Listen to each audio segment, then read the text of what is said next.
first of all, like I get the so you mentioned Connor mentioned this guy that's talking about he's a monarchist, whatever. I mean, I can say that's a problem for both sides. Like if the other day I was arguing with some dude and he was a utopian socialist and just believed that by becoming a socialist we move into a Lactoid? post-security society. He was like, no, I'm just kidding. But yeah, that was a good one. And but yeah, so like obviously that you have some wild outlandish ones that just like they're not even real. Like these people don't count, and then to lump them in and say, "Oh, conservatives don't have a like unified like viewpoint as a whole as a party," right? I would say that's unequivocally not true, right? The Republicans, especially, there's an identity now, right? The identity is you're either and there's you have basically three factions. You got religious conservatives, we got some old school neocons that are like we have the Bush Cheney neocons, we have a few holdouts that are regular ones, and then we got the Trumpers, right? That's the basic gist of the Republican Party. We can probably break it down further, but basically at this point, anybody that's not voting for Trump, like in this, is basically voting for a Democratic plant, right? That's kind of how it's working, right? There is a unified viewpoint within the Conservative Party, within the Republicans. Hey, there are things that are inherently oppositional to us, right? Another point here, I got conservatives do network, right? And I do agree, we don't do it as much in academia. However, the old boys club's a thing. That's been a thing that the liberals have been fighting against forever.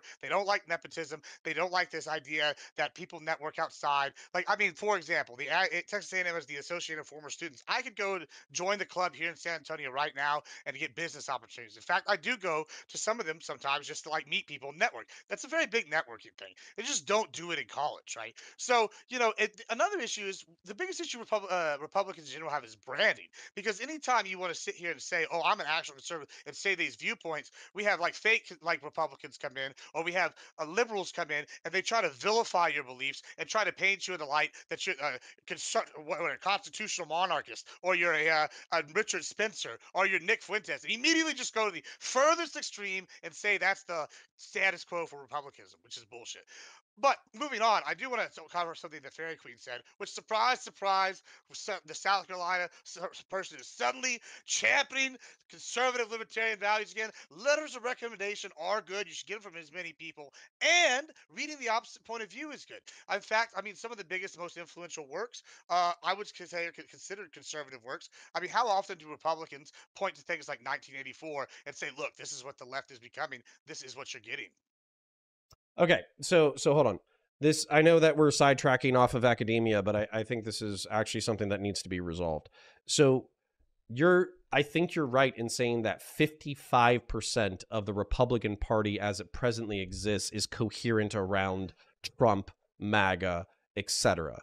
However, Sure. if you I don't know go what's back to the concept of republicanism, balance of power, all that kind of stuff, the truth is that a lot of the people who founded this country, a lot of people who considered themselves Republicans in the 19th century, they would hate Trump. They would see him as like a populist buffoon who was co-opting and skinning their fucking ideology and then wearing it like a mask like Hannibal fucking Lecter and walking out of the building parading around. So the fact that you're like, oh, well, this is the real Republican Party, the same level of vitriol that you have for my level of like criticisms of the MAGA movement is the same level of disgust and vitriol that I return back. Because when I look at like Nixon, or if I look at Teddy Roosevelt, or if I look at Abraham Lincoln, or if I look at, the founders of this nation, I don't see anything to do with Trump. So as a result, this is alien to me. Well, I don't like it. And on top of that, I think it's a random collection of policy positions.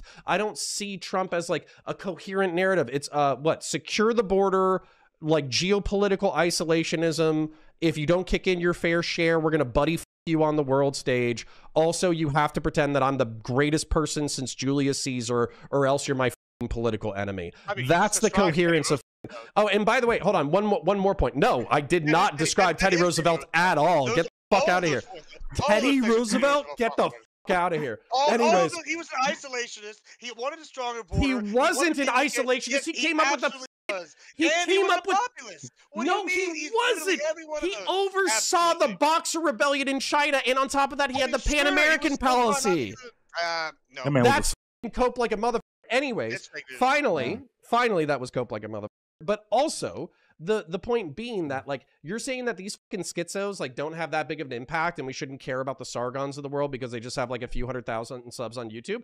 Tim Pool is probably one of the second or third largest alternative media pundits on the planet, and he's jerking his dick raw for the past half decade about how Americans are going to be in the street murdering each other over modern American politics. And you're supposed to tell me, and by the way, he doesn't even say that he's a Republican. I'm not a Republican, guys. I'm a liberal. I like marijuana and I like abortion. Please trust me. But turns out that everything Trump says is absolutely correct, and Republicans are going to have to murder all the Democrats in order to restore this country to its fantastic foundations. Wow, what an amazing Republican. I'm sure the founding fathers and Abraham Lincoln and Richard Nixon and Teddy Roosevelt would be on their knees blowing Tim Pool. Get the out of here saying that these people aren't schizo and they're not relevant.